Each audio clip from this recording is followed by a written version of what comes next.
who is watching this video. My name is Olenjolai&Nekinyi from beautiful country, the United Republic of Tanzania. I would like to welcome you in our online schools that called the Tanzania Online Advanced Secondary Schools in square bracket OLENJOLAIM. And also I'd like to take this opportunity to welcome you in our official YouTube channel that's called Tanzania Online A-Level Seki Schools in square bracket OLENJOLAI. And I welcome you in the departments of Advanced Physics as one of the departments. The subject you have today is Advanced Physics, and the main topic is Electrostatics. And this stuff is for the class who are, we call them in Tanzania, Form 5. And or we call it class what? Class 13. So in some of the countries, for example in India, they used to call the secondary classes in terms of 40 Roman numbers, which is kind of mathematics also. Okay? So class 13. And then today we are in session 3, Fundamental Laws of Electrostatics. Okay? And also in case you feel from your heart you want to offer God your thanksgiving in order to participate financially on running cost of these programs, you can send through 0759745331. Just to remind you, the visions of these online schools, we don't have a physical school. The visions of this online school is we want to prepare a community of students who can combine two things which are very important. Today I want to add something in your mind. We want to prepare a community of students who can combine spiritual knowledge and the scientific and mathematics knowledge together, and they take the classrooms or the knowledge they get from the book and solve real life problems. And I tell you that if you try yourself to be perfect or to be good in spirit or in spiritual educations, and even to be good in scientific educations, you'll do great things. That's the truth, because there is a guarantee there, because you will find that in the presence of God. Well, so if this is session 3, we have we have already conducted session 1, right? We have conducted session 1, okay? We've conducted session 1 when we give you the overview of electrostatic. But before session 3, the previous lecture is session 2, where we taught you about it. First of all, just let me do the quick review, right? To link the lectures, okay? So the quick review. So quick review of session 2.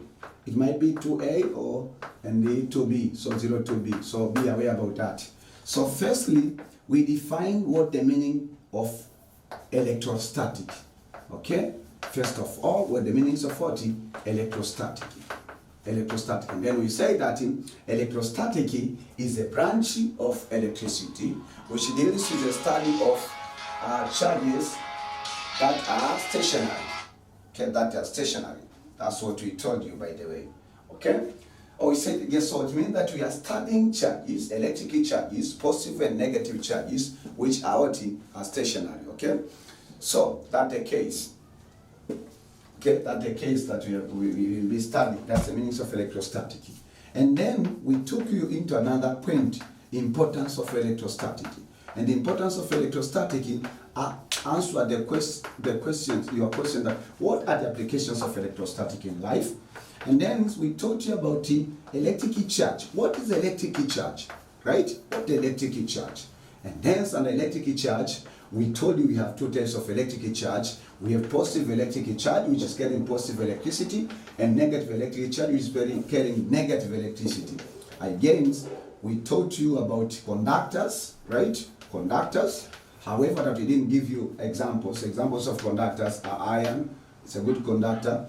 Okay, so you have iron. Even a human being also is a good conductor of electricity. So you can mention more conductors. And also we taught you about insulators. Then we left here homework for you that you have to mention properties of electrons. But we touched a little bit about the quantity of charge. We say that this is equal to current electricity times time. So we left your homework, which is all about properties of electrons. So before we start this session, always you have to make sure that you are surrounded, right? So you are surrounded like this. Okay, so today I want to demonstrate to you in a different way. You are surrounded. You are surrounded with this stuff. We'll be taking this lecture. So you are surrounded that here. This is a syllabus, advanced physics syllabus, right? surrounded with it. And then on this side, I have a fantastic textbook which is called Principles of Physics. And then on this side, I have a question and answers which is called the Physics 2 review for electrostatic. Physics 2 review for electrostatic. So you'll find many examples or many questions of electrostatic in this book. So when you'll be taking, think like that once. Because myself, when I was preparing this lecture, I've been surrounded with this book. And even if that when I'll be teaching you, my mind is surrounded and overwhelmed with these books, right? So let us go to the business. Today, I want to take you to somewhere, okay? So, when we say about laws of electrostatics, basically, I'm going to teach you two laws. The one is the oldest, because you know it. We'd like to start in this case. So, did you find, okay, properties of electric charges. Did you do that homework? Let me ask about my physical students. Did you do it? Can you come and present, or can you come? So, the first property of electric charge. Speak loudly. Negative charge. Pardon? Negative charge. No, that's not a property of electric charge. Mm-hmm. They travel in a straight line. They travel in a straight line. Okay? They may be deflected. How many did they ask you to mention? Did they put a limit? No. Anyway, so this is a correction for all because my spending much time, maybe you are not well prepared. The first property of electric charge, I won't read. I won't write, I'm reading. The first property of electric charge, they are either positive or negative in nature. I ask you properties of electric charge, not electron, right? Possibly, if I have made a mistake, you can make that correction. I asked, the questions was, mention what? Can you read the question? You say the properties of electrons. Okay, thank you. Sorry, Johnson, you are right. Correction of 40, homework 01, right? So the questions as you mentioned, or read the question. Briefly explain the properties. Okay, briefly explain the properties of what? The properties of electron. Okay, so this is how I wrote. So cross this one and then properties of electric charge. Because electric charge, when you say electric charge, we mean positive and what? Negative charge. So listen, the first one, they are either positive or negative in nature. The second property, like charge repel and unlike charge attract each other. Okay, that's the second one. The third property, we say that electric charge are quantized. The charge on the object is either positive or negative, Ne, where N means integer, E is sorting electric charge, which is 1.6 exponent negative 19, right? So it means that the charge of electron is negative 1.6 exponent 20 exponent negative what? So negative 19 coulomb. And then the quantity of charge for the proton, for instance, this is positive 1.6 exponent 20 negative 19 coulomb, right? And then another property, that will be the fourth one, if I'm not mistaken. The electric charge produces force between themselves, which is inversely proportional to the square of their distance apart. That is Coulomb's law that I'm going to teach you today. Okay, the fifth property, we say that electric charge is a scalar quantity. Electric charge is not a vector quantity, it's a scalar quantity. Then the seventh, or the sixth property is magnitude of the charge on the body is independent of the speed of the body. The magnitude of electric charge on a body is independent of the speed of the body. So for instance, if I contain charges and then I run with a speed of, let's say, 20 meters, maybe let's say 20 or 10 meter, or let's say a distance, I can run a distance of 2 meters per second, right? So it means that the magnitude of the charges within me, they don't depend on the speed of my body of running. Okay? So those are the 60. You can add up in case that you found more than that. But in case that you found that I've been speaking quickly, you can replay it. You can watch this video several times. It means you can play back. Okay? So the first is, so we have two laws that we are going to learn today. So this is all about in previous session. The first law, we say that, okay? So we say that there are two fundamental laws. Okay, there are two laws that governs the study of the study of charges, of electric charges at rest. The first one is called the fundamental. Say fundamental law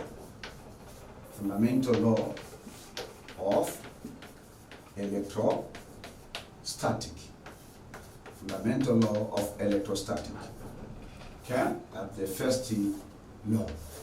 This is the oldest, you know it because you covered it. You covered this law during your O-level studies. Okay, so you covered this law during your O-level studies. And this law is, it's not difficult to state it. You say that the first law states that, so the fundamental law, okay, fundamental law of electrostatics state that, like charge, like electric charge, okay, like electric charge, okay, repels. This repels, do you have R? Repels, yes, repels each other. Repels each other, right? While unlike charge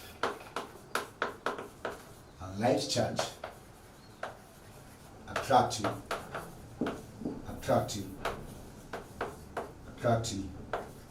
each other. So you know this one. So what does it mean? Okay? So the fundamental law of electrostatic is state that like charge repels. And the second part, unlike charge attract each other. So let us start with this sentence just to explain. Like charge, like electric charge, get prepared to enjoy the beauty of physics. Like electric charges repels. So because it is more than one charge, so we omit this one because this is the verb. Repels and like charge attracting and like charges, right? Like charges attracting each other. So that's why, because you know it's plural. The noun is plural. So like electric charge repels. What does it mean? This means, for example, if this is the charge 1, which is positive charge, and here again we have another electric charge, we bring them closer, just like this one is another electric charge. This is a Q2, okay?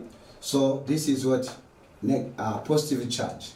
Suppose that Q1, this is equal to 2 Coulomb, right? However, that is not existing because we say that the SI unit of the electric charge is Coulomb, but practically does not exist, right? Why? Because the large magnitude in physics. So what do we use as alternative? Because I told you that we have Coulomb, we have another unit called millicoulomb, also that's the large size. It means we can find it in physical. It means that in practice. And also another unit called microcoulomb, right? So it means that suppose Q1 it is 2 microcoulomb, right? And also Q2, suppose also Q2, but is positive, right? Q2 it is positive 3 microcoulomb, right? So what happens? Because these are the like charge, they are going to repel each other. So this one is going to repel Q2, going to repel what? Q1, and Q1 is going to repel what? Q2. So what the meanings of repel? Push. So the kinds of the push, right? That don't come close to me. at the meaning, right? So the kinds of the push, which is mechanical force. So now, against, that is all about the, that is in case of the positive charges. So this is the demonstration for the positive 40, for the positive charges, right? And then number 2, if you have negative charges, that we say that these charges are negative electric charges, right? Charges. So here we have this charge and this charge, right? And then this one is negative Q1, and this one is negative Q2, right? So this one also, it is 2 microcoulomb, but is negative, and also so negative in sign, okay? And then this one is negative 3 microcoulomb, right? But this is negative. So what's going to happen? So even this, that suppose that they are coming closer.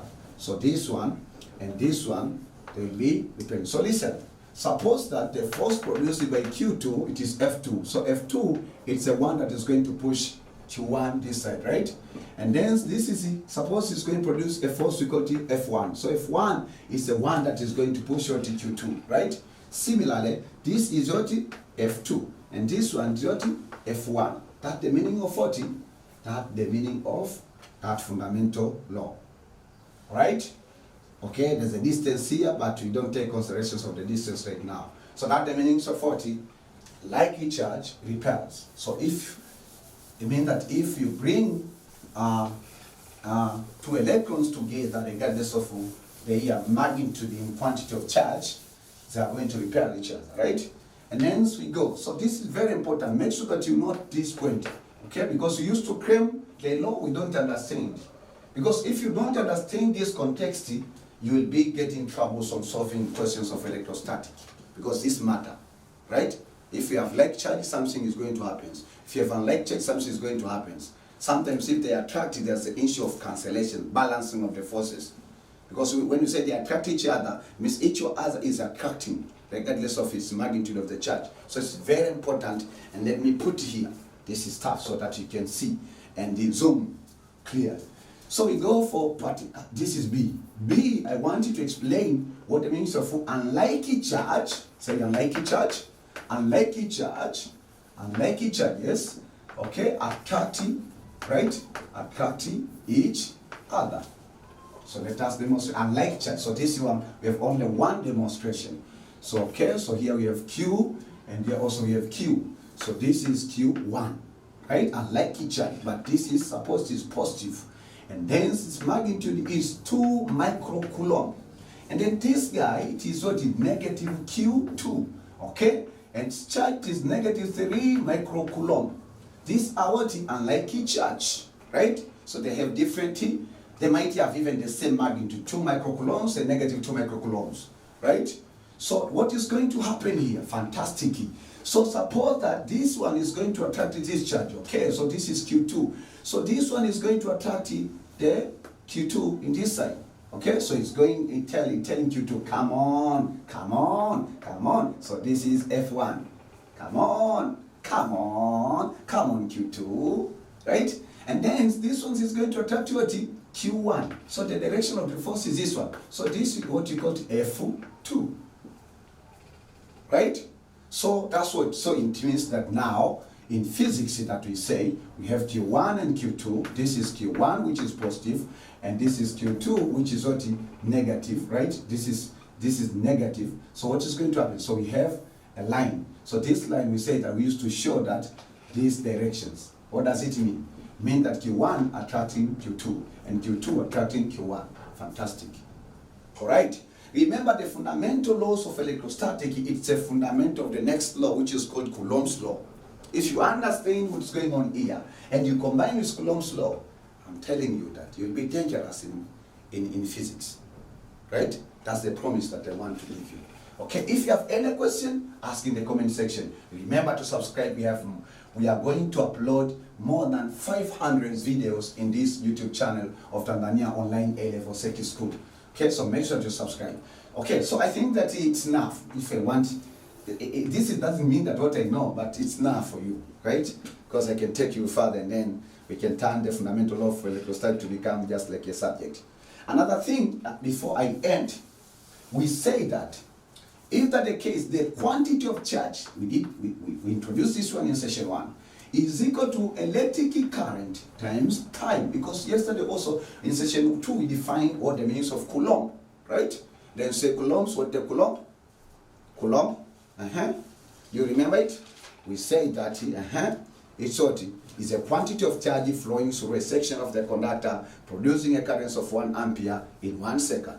So 1 ampere means electric current. Second means time. And also we say that this is equal, so this is, for instance, is equation 1. And then you have quantity of charge, which this we learned in chemistry, if I'm not mistaken, right? Number of electrons and so electronic charge, right? Or in some of the books, they use this symbol, Ne. So number of electrons and so electronic charge. And it is useful to find the number of electrons, right? Because this is the electronic charge for 1 electron, right? So how many electrons in the atom? Let's say 20. So it means to know 20, you know the quantity of charge there, and we divide with this one. So it means to find number of electrons, for instance, by using equation 2, we say that N is equal to Q over E. So you know the number of electrons may be found in an atom, right? That's the meaning. But simply say that because both of the equations give us the quantity of the charge, in physics you say that the currents and time, this is equal to number of electrons times electronic charge. So what we say, so we can divide by time, we divide by 10 to both sides, right? And then save current over time. This is equal to number of electrons times what? Number of electrons times electronic charge. Okay, yeah, so this time, okay, so you understand. Okay, so time over time, so time and time cancel.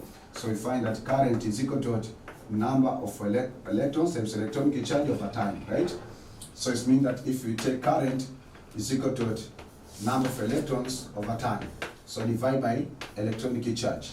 So if you divide this and this will cancel. So you find you have a ratio of what? Electric currents of electronic charge is equal to number of electrons over time. So this is a little bit important expression. That's all about 13 fundamental law of electrostatic. Have any question about fundamental law of electrostatic? Ask me in the comment section. Now let us go to the fantastic, useful, and historical laws that called Coulomb's law of electrostatic or electrical force. Coulomb law. So now we are going to the next subtopic. Please, can you go back to your exercise book? We wrote that the subtopics or contents of the general introductions of electrostatic. Okay, so the second one, what does it say? Describe the Coulomb. Pardon?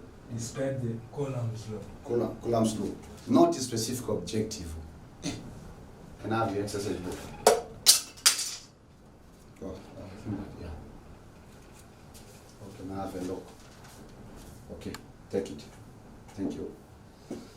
Okay, we say the first contents of the electrostatic of introductions of electrostatic is general introduction of electrostatic that we've been doing, and the second one is the fundamental law of electrostatic, and the third one. So today we are teaching both fundamental law of electrostatic and Coulomb's law of electrostatic. So here we can edit a little bit our subtitle, right? Okay, we can edit a little bit because you've covered the fundamental law of electrostatic, but that's not the subject. Okay, so it is fundamental. So you can change this subtitle or title: fundamental law of and what? And Coulomb. And Coulomb's law of what? Of electrostatic. Of electrostatics. Right? So now we are going to we say that Coulomb's law of electrostatic.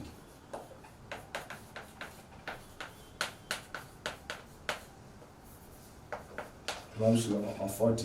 Electrostatics. Okay. The fundamental question here that we have to ask ourselves as physicists, state fundamental, state Coulomb. First of all, say Coulomb. State Coulomb's law. State Coulomb's law of 40 of electrostatics. State Coulomb's law of electrostatics. I have three styles of stating this Coulomb's law because it's very important law in electrostatic more than you think. So let me state it and then I will explain mathematically. Okay? So, Coulomb's law, Coulomb is the name of the physicist. Coulomb's law state that the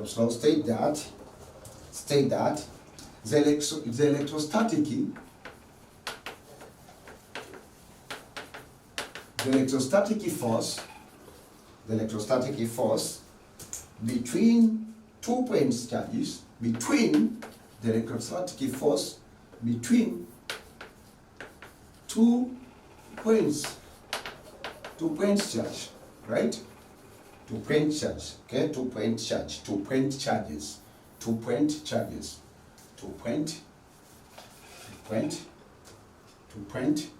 electric charge.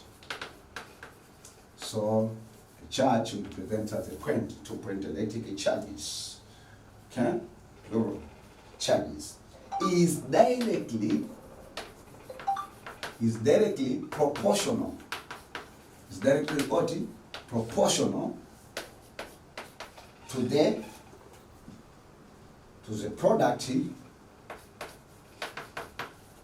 product of the electric charges, the products of electric charges, right? You don't need to analyze. I'm just trying to analyze few, but I think that's better if, because you know that many students have different way of understanding what is being presented. And the inversely proportional, so even this one, let me rub it, okay? Because when you be asked in the exam, then you underline. Your teacher will ask you, what are you doing? And then you say that I've been taught by Olenjolai to do this. Inversely proportional, okay? Inversely proportional to the square of the distance, between them. So this is the end of quoting this law. Fantastic law. Let me write, so we are going to write the same law by using different arrangement of a sentence, different words, but the keywords will be the same. So let me write all the three, and then I will explain to you. Are you ready for that? Do you love physics? Tell me in the comment section. You should love or dislike. You tell me why you love it. So you say or. We can state the Coulomb's law, or we say that Coulomb's law state that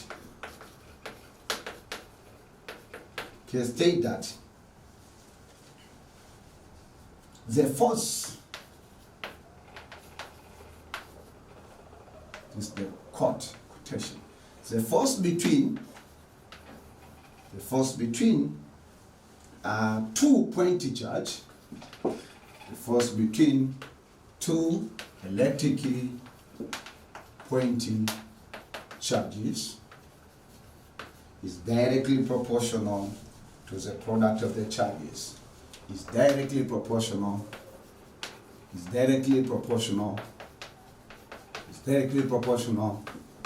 to the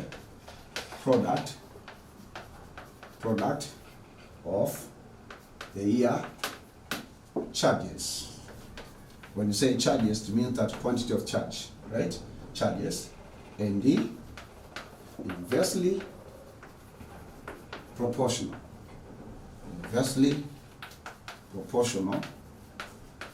to the square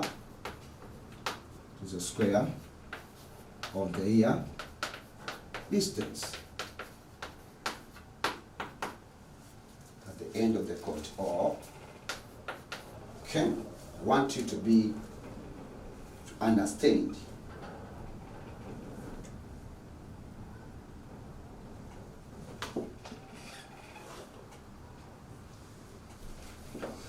okay. Then let me give. Are you ready for that? Can I share with you the third way of stating the Coulomb's law? Or should I leave for you? I think because I want you to be competent in physics. Let me give you the third way of stating the Coulomb law.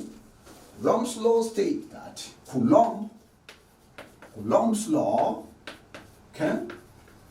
Coulomb's law states that, okay? I don't know if you call your firstborn Coulomb. He might introduce another law of electrostatic, right? Because of the name. Okay, so Coulomb's law states that the magnitude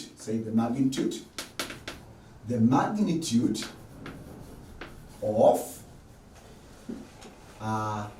attraction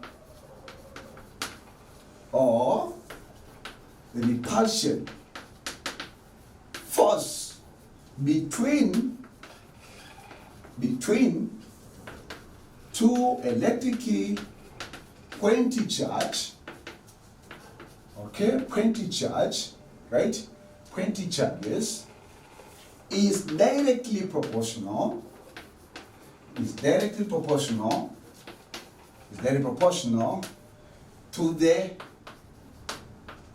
product of electric charges,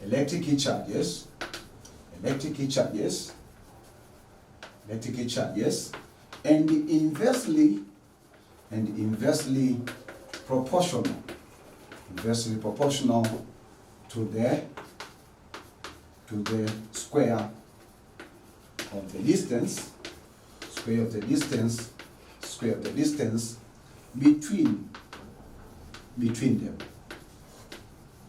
That's how we can state the Coulomb's law of electrostatic. And explain now. The first way of stating Coulomb's law of electrostatic is state that the electrostatic force. So allow me to underline to show you the keywords, because no need for you to claim this law. You have to understand. The electrostatic force, so it has been called the electrostatic. So when you mention the electrostatic force, we the physicists, we understand. The electrostatic force, there are only two types of electrostatic force. The first type is attraction force, and the second one is repulsion force. So the word electrostatic force, it means that this is the combination of the two words, right? Either repulsion or or attraction. Because like charge, we say that repel. So produce repulsion force. Okay? And like charge, we say that attracting. So produce attraction force. So between the two, so this is electrostatic force between the two pointy charge. Not 3, not 4, 2 pointy charge. Okay? Electric charges, right? And then is directly proportional, not inversely, not maybe square of the distance or whatever square of the air, directly proportional to the product of the air. So this is the air, the electric charges. Okay? And also it is inversely proportional to the square of the distance between the 2 pointy charges. Right?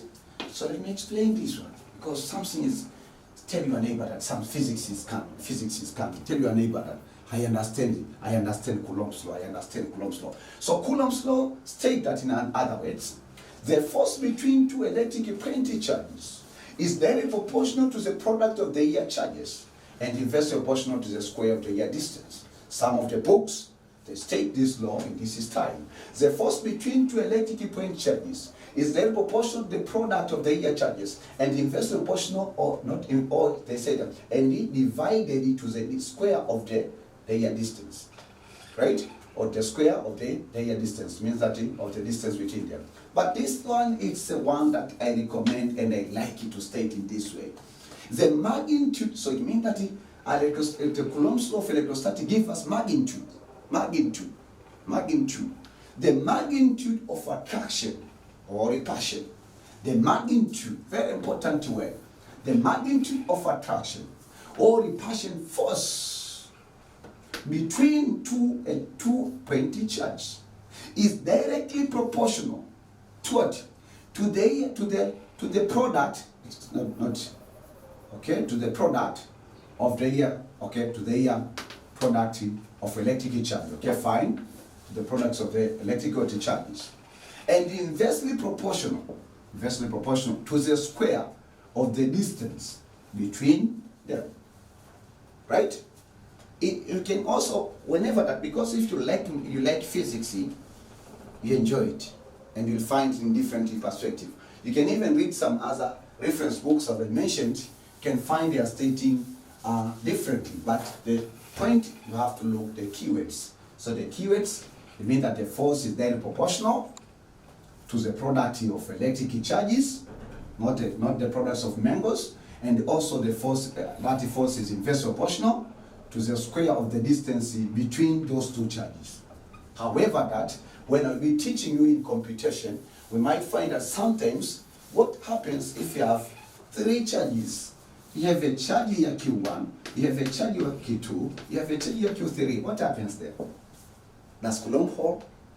Does Coulomb's law holds in that circumstance? So stay connected. I will answer you that questions later. So now mathematically, okay, so he said that the mathematical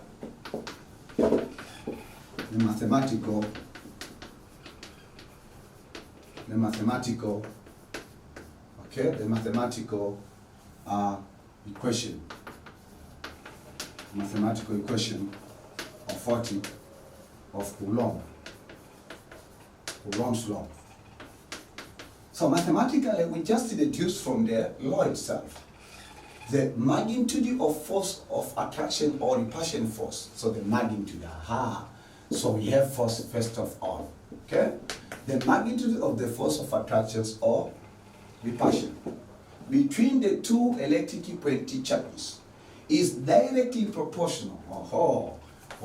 So I have 2 point charges. Very proportional to the product. You take it, quantity of the charge 1 times quantity of the charge 2. So the meanings, the product, right? Okay, the force is then proportional to the products of the quantity of the charge. Again, the second part of the sentence begin after the word end. After the word ending, this force also, is inversely proportional to the square of the distance between them. Right? So you can say that in physics, this is the first equation and this is the second equation. So now we apply mathematics in physics. So you have equation 1 and equation 2. So suppose that this is the first step of deducing this law. You should not cram this stuff. So it means that you say recall Coulomb's law. CL means Coulomb's law. The second step is this one now. Second step, we say that, yes, so on the left-hand side, because remember this is a proportionality sign. So you have left-hand side of proportionality sign and we have right-hand side of proportionality sign. What happens? So the physical quantity on the left side of proportionality sign is the same, right? So if it's the same, in physics and mathematics, you say that this one equate what? Equate equation 1 and what? And 2, right? So if we equate, we say that, okay, so the force is very proportional. Okay, we can equate with, I think that is not, okay, so you say that he combine, okay? Combine equation 1 and equation 2, right? And equation 2, so equation 1 and 2. So the force is firstly very proportional to the products of the quantity of the charge, Q1 and Q2, and then we say that it's also inversely to the distance at the square of the distance between them, right? So what happens there? So you are somewhere. What are we talking about? We are talking about a quantity. Suppose that So it means that we come to the steady state, right? Steady state. Steady state, we say that on the diagram, okay? On the diagram, we say that here we have, suppose that we have a certain quantity of charge, this is Q1, this is Q2, okay? So this is the quantity of charge, okay? So then we have a distance, and this actually is called mean distance, just like in gravitation, but let us take, for the purpose of learning, this is the distance between them. And then this distance between them is measured, and the result T, right? So the force between Q1 and Q2, it might be attraction or repulsion. If these are like each charge, it's repulsion force. So repulsion force is directly proportional to the product of the Q1 and Q2 in terms of magnitude, right? And hence is inversely proportional to the square of the distance between the two charges, right? Okay. So if that's the case, say, well,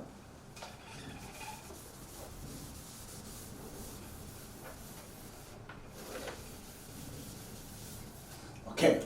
So he said that we say that the notation, so we say that not, okay, the distance, in most cases the distance between two point charge, okay, two point charges, okay, is called the, or is, yes, it's called the R, right? R. So we call it R. So it means that, for example, if you have a certain quantity of charge, so suppose that this is a positive charge and this is a negative charge, Q2, so negative. And the distance between them, we call it is R, right? Call it is R. This is the standard letter, okay? So we say that for this case, this unlike charge attracted according to the fundamental law of electrostatic. So the force of attraction is directly proportional to the Q1 times the Q2, and the inverse proportional to the square of the distance, right? So that is the situation. So if these are situations, yes, so he said that don't worry about sign first, because this is, we call it, it's a force, attraction force, okay? It's attraction force. So then we come.